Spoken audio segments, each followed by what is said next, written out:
నిన్న తిలక్ వర్మ సెంచరీ చేశారు. అసలు ఆ మూమెంట్ చూడగానే గూస్ బంప్ అనిపించింది.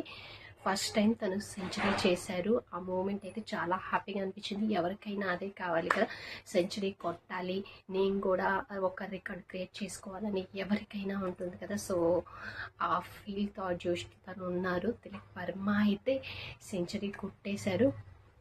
సో ఐపీఎల్లో ఎవరికి వాళ్ళే చూస్తే వాళ్ళ ఖాతాల్లో సెంచరీలు వేసుకునేలాగా ఉన్నారు. మొన్న మధ్యన చూస్తేనేమో సంజు శాంసన్ అనే సెంచరీ కొట్టారు. తన ఖాతాలో కూడా సెంచరీ అయితే వేసుకున్నాడు.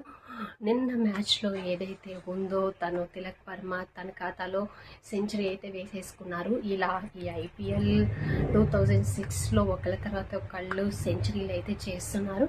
చూద్దాం ముందు అసలు ఎలా ఈ ఐపీఎల్ సీజన్లో ఎవరెవరు ఎలా కొడతారు ఏంటి, ఫైనల్గా ఎవరు ఉంటారు ఏంటి అనేది అయితే చూద్దాం. మీకు ఏమనిపించింది అనేది అయితే కామెంట్ చేయండి.